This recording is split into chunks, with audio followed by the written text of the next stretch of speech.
Boa noite a todos, irmãos e irmãs, sejam todos bem-vindos.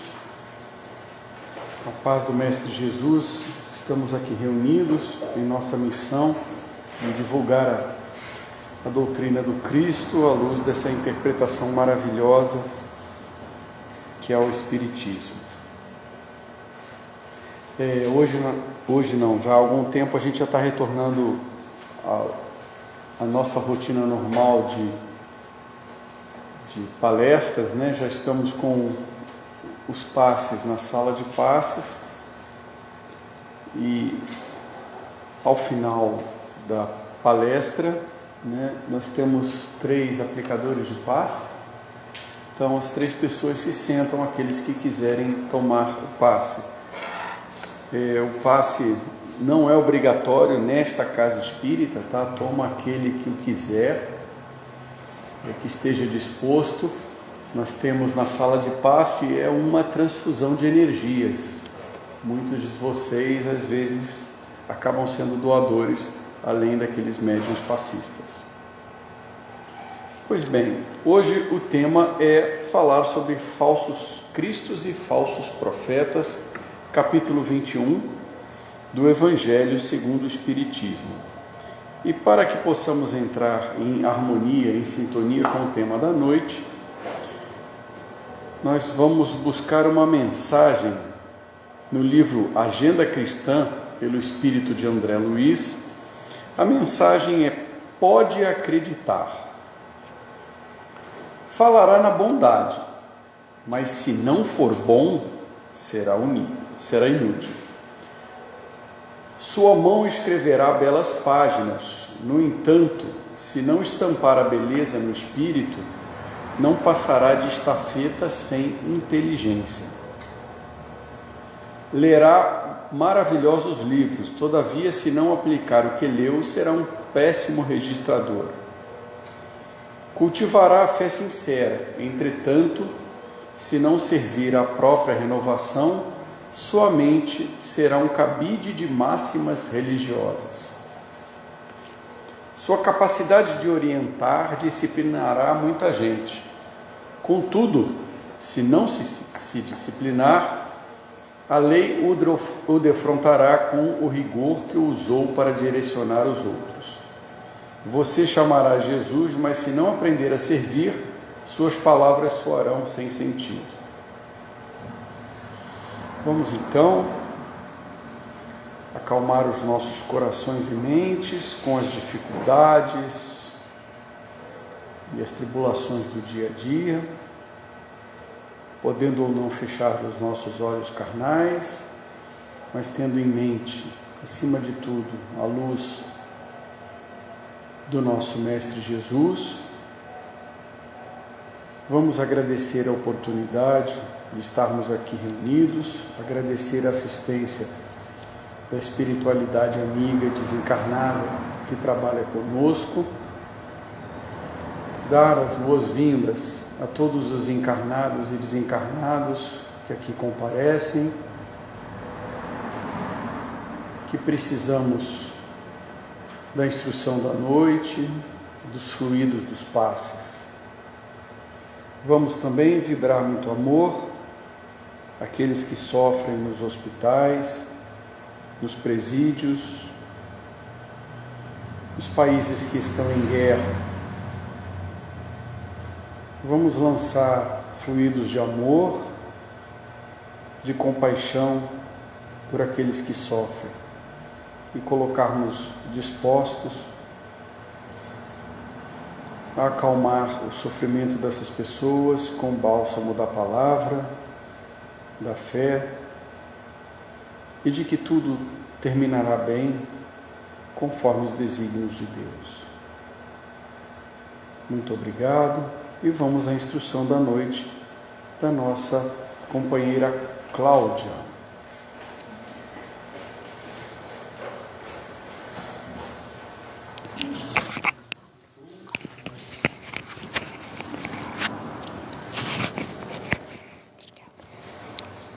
Boa noite, meus irmãos. É uma grande alegria poder estarmos novamente aqui, né, aprendendo um pouquinho mais de maneira presencial, agora sem as máscaras, né? Aqueles que se sentem mais à vontade. E vamos hoje falar um pouquinho sobre falsos cristos e falsos profetas. O quanto existem ainda pessoas que tentam manipular as nossas vidas, né? As vidas de nossos conhecidos, pessoas que amamos, e o quanto a gente pode interferir nisso aí. E de que maneira? E como conhecer essas pessoas que se intitulam profetas sem o selo? Né? Então é essa a finalidade maior da nossa constante instrução. É a gente compreender que o conhecimento é que nos levará a uma qualidade de vida melhor, ao menor sofrimento. Então vamos lá. Vamos passar pelos evangelistas, tá? E depois vamos entrar na instrução, né? À luz da doutrina espírita. Então, São Mateus e São Lucas, né? Os evangelistas nos passam o seguinte: a árvore que produz maus frutos não é boa, e a árvore que produz bons frutos não é má. Não se colhem figos nos espinheiros, nem cachos de uvas nas sarças, que são os matagais. A boca fala do que está cheio o coração. E ainda, tende cuidado para não ser enganado, pois muitos virão em meu nome dizendo: eu sou o Cristo. E se alguém disser: o Cristo está aqui, não acrediteis, pois os falsos cristos e os falsos profetas se levantarão e farão grandes prodígios, ao ponto de seduzirem até os escolhidos. Bom, então, ali nas instruções dos evangelistas, eles já falam para a gente que isso vai acontecer, que isso vai ser uma constância, e que vai depender, bem dizer, da gente, né? Do quanto que a gente vai se interessar por não ser enganado nessa situação. Então a história da humanidade, ela está cheia de falsos cristos e falsos profetas, né? Está cheia de enganadores. Os pseudoprofetas usam esses dons que eles recebem, né? Ou desenvolvem, e que impressionam muito aos nossos olhos, mas não às nossas almas, não aos nossos espíritos. Eles cultivam este hábito com um único motivo: sustentar o seu poder e a sua influência. Eles tornam os seus pupilos, os seus seguidores, marionetes, né? Pessoas que submetem aquelas situações. Mas até quando, gente, a gente tem que passar por essa alienação, essa aceitação de pessoas manipulando as nossas vidas? Será que já não está na hora do nosso despertar? Já passamos isso em outras vidas, né? Hoje a gente já conhece o Espiritismo. O Espiritismo, ele já passa para a gente instruções que no passado a gente não tinha nem condições de saber, né? Até porque muitas vezes nos eram administradas instruções em línguas que a gente nem conhecia. E apesar disso a gente tinha que crer em Deus. Hoje a gente crê através da lógica, através do conhecimento, através do nosso aprendizado e da análise no nosso dia a dia, né, daquilo tudo que a gente está aprendendo. Erasto e São Luís alertam para os que exploram a credulidade dos ingênuos, dos prudentes e dos aflitos. Então, as pessoas que fazem esse tipo de colocação, elas percebem, elas têm uma sensibilidade muito grande. Eles percebem que você está ansioso, que você está passando por um momento difícil. Todos nós estamos, né? Só que alguns conseguem demonstrar mais e outros guardar mais esse sentimento. E é nessa hora que essas pessoas se aproveitam do momento de sofrimento da gente. Em duas situações. São encarnados, que se intitulam investidos do poder divino para ter o monopólio da verdade, tipo assim, né?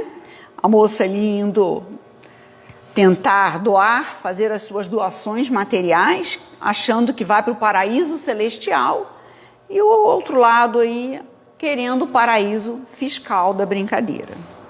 E a outra situação é dos desencarnados, que se utilizam dos médiuns pouco esclarecidos ou invigilantes, semeando desunião e princípios contraditórios, né? Isso é muito comum. Aqui na casa espírita, nas nossas casas, é muito comum, né? Você tem uma conduta moral, você tem um caminho a seguir, né? Que é a luz que Jesus trouxe aí pra gente. Você começa a ver umas situações estranhas, né? Uma colocação que não é o que a gente está acostumado. Muito comum em mesa mediúnica também, a gente tem isso de vez em quando. E o importante é o que, gente? É o aprendizado que a gente teve e pôr em prática aquilo tudo. O orar e vigiar nesse momento é indispensável, né? Senão a gente também não se sustenta às vezes.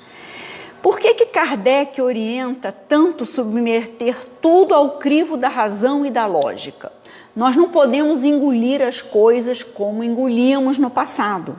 Tudo a gente tem que questionar. Isso é o espiritismo. Por quê? Porque se a gente engolir as coisas como no passado, aquilo ali fica por um tempo na nossa memória, mas se não tiver coerência, a gente esquece. Então o importante é a gente analisar se aquilo ali está coerente com tudo que a gente tem aprendido, com tudo que a gente tem se instruído, aprendido no dia a dia de nossas vidas, de convivência entre irmãos, que é um outro ponto também muito interessante, né? A análise do dia a dia. É incontestável que, submetendo ao crivo da razão e da lógica todos os dados e todas as comunicações dos espíritos, fácil se torna rejeitar a absurdidade e o erro. Aí é de novo Erasto, que é um espírito de São Paulo, deu essa comunicação em Paris, 1862. A gente encontra no Evangelho segundo o Espiritismo, no item 10. Importante, como que a gente vai reconhecer? Tá, então os falsos cristos e falsos profetas existem nos encarnados, existem nos desencarnados. E como que eu vou reconhecer isso no meu dia a dia? Porque, por incrível que pareça, a gente acha que isso não está acontecendo. A gente está cercado, muitas vezes, de pessoas que querem fazer a gente virar marionete. Então, ficar muito espertinho, tá? Nós temos traços dominantes nessa pessoa. São só 2. Facinho da gente lembrar. Vamos olhar. O orgulho está sempre presente nessas pessoas, né? Aquele orgulho bem alto. E a vaidade. Todos nós temos esses 2 defeitos ainda muito aflorados. Mas essas pessoas, como se intitulam falsos cristos, se intitulam profetas, eles jamais poderiam, né, desenvolver esses pontos ainda que nós estamos lutando tanto para nos livrar.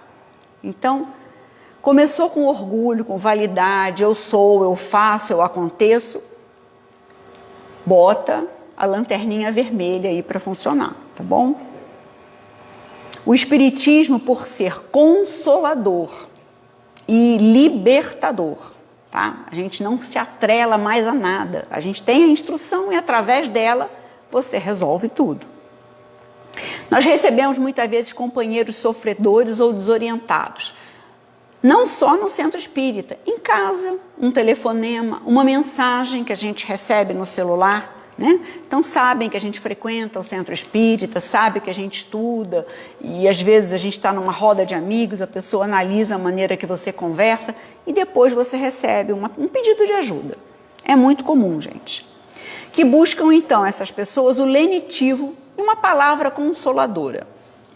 Principalmente isso acontece muito aos médiuns, porque muitas vezes a pessoa acha que o médium é um ser privilegiado. Não, gente. É uma pessoa com uma missão muito grande, né? Que tem a capacidade de se comunicar, se colocar de intermédio entre o mundo espiritual e o mundo material, tá? E novamente Kardec, Espiritismo. doutrina consoladora e bendita. Felizes o que te conhecem e tiram proveitos salutares. Então a gente conhece, mas a gente tem que entender o que está ali sendo importante para a nossa evolução. Não adianta a gente delegar a missão da evolução para ninguém. Em algum momento a gente vai ter que assumir o leme da brincadeira. Então, felizes os que te conhecem e tiram o proveito salutar dos ensinamentos dos Espíritos do Senhor. Aí do feto espírito de Nervas, Bordeus. Então, o tempo todo, o Kardec ele vai mostrando para a gente que ele não traz algo que é um dogma para a gente seguir, porque é assim que tem que ser. Ele dá sempre sustentáculo para a gente, né? Maneiras de como agir a partir das situações de vida que todos nós temos iguais, tá? Estamos todos evoluindo, espíritos em evolução, né? Então, todos passando pela mesma situação. O espírita cristão, isso é importante, gente, olha só, que estuda as obras básicas, sabe que fora da caridade não há salvação. Isso é frase bem conhecida entre todos nós. Mas escutar e auxiliar se faz primordial, né? Assim como um dia precisamos de ajuda, o outro dia a gente ajuda, certo?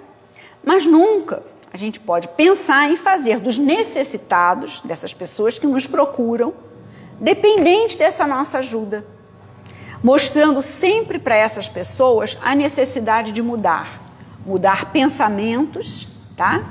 E as atitudes, ok? Que é a danadinha da reforma íntima, que a gente também já conhece, já ouviu falar muito nisso, né? Que é o verdadeiro pulo do gato. No momento que a gente se propõe a mudar os pontos que a gente hoje enxerga como pontos que já não nos agradam mais como pessoa, né? Vai ser de um dia para outro, eu vou acordar melhor no dia seguinte? Não. A gente sabe que isso não existe. A evolução não dá passos, né? Não pulam os degraus. A gente sabe que é degrau por degrau, às vezes a gente cai um degrau, a gente sobe. Quando a gente acha que a gente já está naquele degrau, aí vem uma provazinha que mostra que você não está ainda muito forte naquele ponto que você achava que já estava, né? Mas essa é a evolução. Eu gosto de associar muito a uma criança que começa a andar. A criança que começa a andar, ela anda, tem um dia que ela sai andando e daqui a pouco ela cai. Assim somos nós, espíritos em evolução. E Deus, né, um Pai extremamente amoroso, né, Ele não vai castigar a gente porque a gente caiu e resvalou. Não, Ele vai lá e vai amparar, como nós pais materiais, pais terrenos, né, de filhos assim enviados por Ele, cuidamos de nossos filhos. Só que Ele numa amplitude muito maior, né, numa evolução, né, total, né? Então ele não é pai que castiga, né? Ele é aquele pai que ampara o tempo todo. E ele sabe que cada um de nós vai chegar lá. Assim como nós sabemos dos nossos filhos, né? Ai, que um dia vai andar? Vai andar. Tranquilo, ele vai conseguir, né? Mas a gente tem que entender que cada um tem o seu tempo. O que um filho às vezes sai andando com 11 meses, o outro com 1 ano e meio, às vezes ainda não começou a andar direito, né? Tem crianças que com 2, 3 anos ainda tem algumas dificuldades. Então é o momento de cada um, né? O Espiritismo, ele renova sempre a esperança no futuro. Por quê? Por causa disso, gente. A gente errou hoje, a gente sabe que amanhã é um novo dia, né? Levantar, cabeça erguida, né? Fazer a sua oração matinal e vamos lá, vamos começar uma nova oportunidade. Porque é isso que nós estamos fazendo aqui, né? Cada dia uma nova oportunidade. E, se possível, uma oportunidade, cada dia sendo vencido vitoriosamente. Tem dia que vai acontecer isso? Vai também, gente. Tem dia que a gente vai colher o fruto que a gente semeou lá atrás, muito lá atrás. e que hoje você olha e fala assim, nossa, pareço um filho privilegiado de Deus. Mas você esquece muitas das dificuldades que você já passou lá atrás. A gente, às vezes, tem que se valorizar também no sentido de lembrar o que já passou. Então, é aquela hora, o Espiritismo ele consegue te fazer assim, com uma claridade absurda de enxergar o que é verdadeiro, o que é correto para as nossas vidas e o que não nos interessa mais. Então, o quanto ainda de fanatismo religioso e o quanto de alienação a gente ainda se permite, né? A doutrina espírita, então, ela não impede que alguns, ela não condena, né, que algum de nós, falíveis como espíritos ainda em evolução, envolvam-se muitas vezes nas malhas do orgulho, nas malhas da vaidade. É aquilo de novo, o engatinhar, o levantar, o cair, né? Todos nós, às vezes, nos enxergamos um baita leão e a gente é um gatinho assim, bem pequenininho ainda, né? Ainda temos essa ilusão de vez em quando. Em que momento? Aqueles trabalhadores que assumem sem credenciais a posição de reformadores se considerando infalíveis. Também médiuns que se sentem seres privilegiados por possuírem dons do intercâmbio espiritual. Então, se consideram pessoas filhos diletos de Deus, né? E aí, aos poucos, né, nada como o tempo, a máscara vai e cai, né? A gente costuma dizer que vamos dar corda, né? Que a pessoa acaba, quando não é verdadeiro, ela se enforca, né? O Espiritismo nos revela, então, que ao longo das suas inúmeras encarnações, o espírito escolhe as situações que enveredam mais para o orgulho do que para a humildade. Por quê, gente? Porque nós estamos na infância espiritual, né? Nós mal saímos de um planeta primitivo, hoje já merecemos estar habitando um planeta de expiações e provas. Em breve, né, dependendo da nossa boa vontade, estaremos habitando mundos regeneradores, né? E por que a gente tem essa tendência de correr mais para o lado do orgulho do que para a humildade? Pela simples razão da facilidade de se entrar pela porta larga que conduz à perdição, na verdade, aos prazeres materiais. A gente ainda é muito matéria, né? O mundo que a gente habita é um mundo muito material. Se a gente lê a progressão dos mundos, né, no Evangelho segundo o Espiritismo, a gente vai ver ali naquele capítulo, tranquilamente, o que nos espera, né? Que vale a pena a gente se esforçar na nossa evolução, né? Que a certeza de que a gente vai habitar um mundo regenerador é muito grande. A espiritualidade nos mostra isso toda hora. Esse mundo que a gente habita hoje, que a gente fala, é um mundo de provas e expiações, eu estou ainda num mundo assim. Gente, aqui já existem pedaços do planeta que já podem ser considerados um mundo regenerador. Lembremos que o que faz a categoria do mundo são seus habitantes. O planeta não tem nada a ver com isso. Então, essa energia pesada que nós ainda temos, né, espíritos ainda iniciando a evolução, que mantém o planeta nessa situação de provas e expiações. Quando a gente mudar essa energia, quando a gente despertar para isso, né, o planeta muda também. Né? A culpa não é do planeta, né? Eu estou aqui, coitada de mim, né? Não é bem assim. Os verdadeiros espíritas devem sempre orar e vigiar, gente. Mas é assim, 250 horas por dia, se é que eu posso contar assim pra gente, né? Exagerar. Mas é o tempo todo. Porque a gente vai ter muito mais facilidade de escorregar, de cair como a criança ainda está, né? Iniciando ali a sua formação do andar. Então ainda temos que estar muito atentos, e estaremos sempre, porque isso vai se tornando um hábito, né?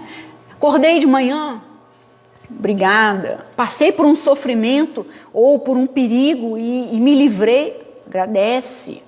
Almoçamos, jantamos, temos água potável, luz, gente, aqueles dias que nós tivemos aqui com aquele último temporal, né, que a nossa cidade ficou bem abalada, na minha casa foram 3 dias sem luz, né?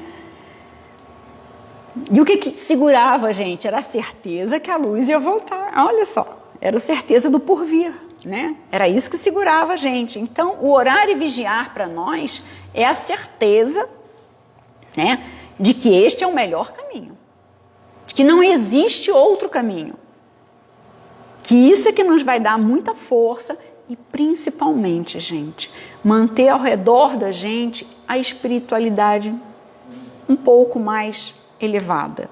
Se a gente mantém pensamentos pesados, pensamentos ruins, só fica lembrando de coisas tristes, de não sei quem que sofreu um acidente, da televisão falando coisas que... Gente, não adianta. Por mais que a espiritualidade queira se chegar a gente, por mais que eles queiram nos ajudar no nosso dia a dia, a gente está fechado dentro daquela redoma de sofrimento e de tristeza. Então não adianta, eles mandam as boas energias, mas a gente fechado ali não adianta. É como a gente ir tomar o passe e ficar pensando, ai, amanhã eu tenho que pagar a conta, amanhã... Esquece tudo, gente. Aquele é um momento nosso. O passe aqui, esse momento da gente aqui em oração, é um momento nosso, da nossa ligação com o mundo espiritual, né? Então, se permita esse momento. Então, é a história, né? O passarinho ali lindo, maravilhoso, cantando uma música linda, mas pode ser, rapidamente, virar uma comidinha. O verdadeiro missionário de Deus, então, ele se demonstra por alguns pontos. Vamos ver. Atitude. Ele não só fala, eu sou, eu faço. Ele tem atitude. E nós vemos resultados nessas atitudes. Não é só o blá, blá, blá e, né, o foguinho se apaga. Resultados. Exemplo de vida. Como é que é a conduta dele fora da casa espírita? Como que é a conduta dele fora do templo no qual essa pessoa se intitula, né, um profeta? E ação. Então, eu trouxe fotografia aqui que trouxe espíritos que já estiveram entre nós, espíritos que nos orientaram, né, através da mão de médiuns e que tiveram atitude, resultados, exemplos e ação, tá? Então, assim, a boca fala do coração, o que o coração está cheio, né? A gente leu isso bem no começo que os evangelistas trouxeram pra gente. Se meu coração não tá bom, né? Se meu coração, eu posso falar um monte de coisa, mas não vai ter afinidade com a nossa parte espiritual. Os verdadeiros profetas se revelam por seus atos, ao passo que os falsos profetas se consideram enviados, se intitulam enviados. E aí essa pessoa também que, né, não temos nem o que falar, né? Uma pessoa totalmente do bem.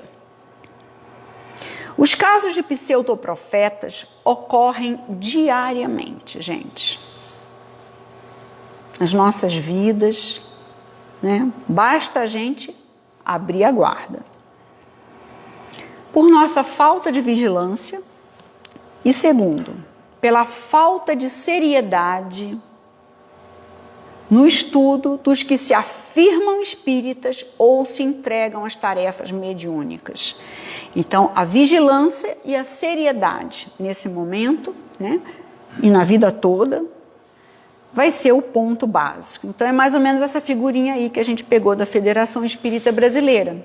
Me chamo Kardec, sou o codificador e, por isso, você tem que confiar em mim. Né? Não é Kardec. A gente sabe que não é. E como é que a gente vai saber? Pelas ações, pelos exemplos, né? Pela conduta moral aí fora. É a hora que a gente começa a observar. Como saber discernir os tipos de profetas? É necessário atender ao conselho de Kardec, que sempre nos indica espíritas instruí-vos. Ele bate nessa tecla o tempo todo, Kardec, porque ele sabe que é a única maneira da gente se libertar. É a única maneira que a gente tem de poder questionar as comunicações que a gente possa estar recebendo. Então, estão aí os livros da codificação, né?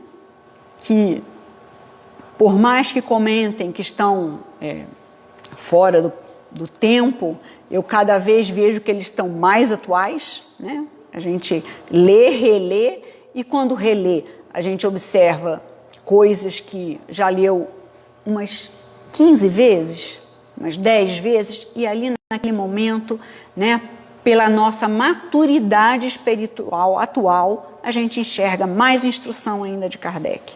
Então são livros que lotados de aprendizado, né? E o tempo todo, né, o evangelista nos fala: experimentem os espíritos encarnados e espíritos desencarnados, tá? Isso é para a vida da gente, né? Experimentem os espíritos. A instrução está em toda parte, gente. Não deixemos nas mãos dos outros a parte que nos compete. Possuímos o livre-arbítrio e somos responsáveis pelas nossas escolhas feitas. É aquilo que eu falei, né? A semente que a gente jogou lá atrás, a gente vai começar a colher. Que tipo de semente eu coloquei lá atrás?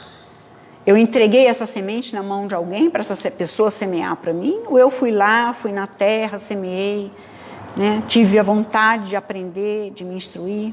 Não podemos acreditar em resposta dos espíritos de situações que nos compete resolver. A gente vai ter que resolver em algum momento, né? É isso que é importante a gente lembrar. Vamos deixar para amanhã. Tudo bem, podemos deixar para amanhã, mas em algum momento a gente vai ter que ser os donos da questão. Então, através de rádios, né? YouTube, tem palestras maravilhosas aí, a gente pôde ter. A literatura espírita, a gente tem aí, né? O Instagram tem várias situações que você pode seguir aí com mensagens maravilhosas. O Facebook, idem também, né? Várias casas espíritas também que promovem mensagens matinais, que você vai lá, você...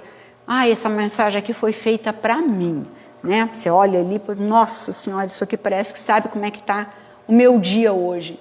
E muitas vezes é a espiritualidade nos ajudando, né? Mandando aquele lenitivo para o nosso dia. São João, de novo, nos dá aquela puxadinha de orelha. Não acrediteis em todo o espírito, experimentais se são de Deus, porque entre os invisíveis também há os que se comprazem em iludir, isso se encontrarem a ocasião. Os iludidos são os médiuns que não se precatam o bastante.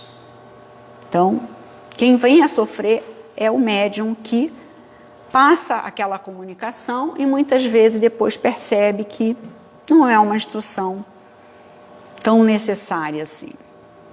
O prodígio, né?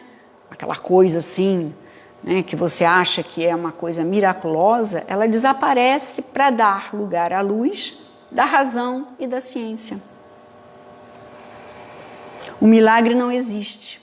Fatos reconhecidos como fenomenais são explicáveis facilmente pelas leis da natureza. Então a gente vai ter a fé brigando com a razão ou a fé com a razão. É isso que a gente tem que começar a entender. Nós já tivemos lá no passado, né, possibilidades da nossa parte religiosa, da nossa fé, ir de encontro à nossa razão. Hoje já temos a possibilidade de trabalharmos a nossa fé e a nossa razão, o nosso conhecimento. Elas hoje não brigam mais. A gente já tem acesso a tudo isso. Bom, como então eu vou diferenciar, gente, o homem de bem e do falso profeta? O homem de bem espalha amor e a caridade. O falso profeta se preocupa com aparências, prodígios e atitude que impressionem. Aí a gente lembra da figura, né, do irmão maior Jesus, né? Se ele foi uma pessoa que espalhou amor, caridade, ou se ele se preocupava com aparências ou as suas atitudes, né? Então é sempre isso. Pega, mas ele é um espírito muito evoluído, foi o espírito mais evoluído que nós recebemos no planeta. Sim, mas é essa a nossa meta. É esse o nosso caminho. É para isso que ele veio aqui, né? Para nos ajudar a evoluir. A mentira de qualquer procedência não resiste ao tempo, nem à luz da autenticidade. Os que mentem, encarnados ou desencarnados, iludem-se e perturbam-se com atitudes e conceitos errôneos cultivados. Então, no final, quem sofre mais são essas pessoas que tentam nos iludir. Porque tem uma hora que elas também vão despertar. Assim como nós despertamos, né? Elas também vão despertar. E aí ela começa a perceber que tudo aquilo que ela fez teve a sua consequência, né? Para finalizar, não somos o que sabemos.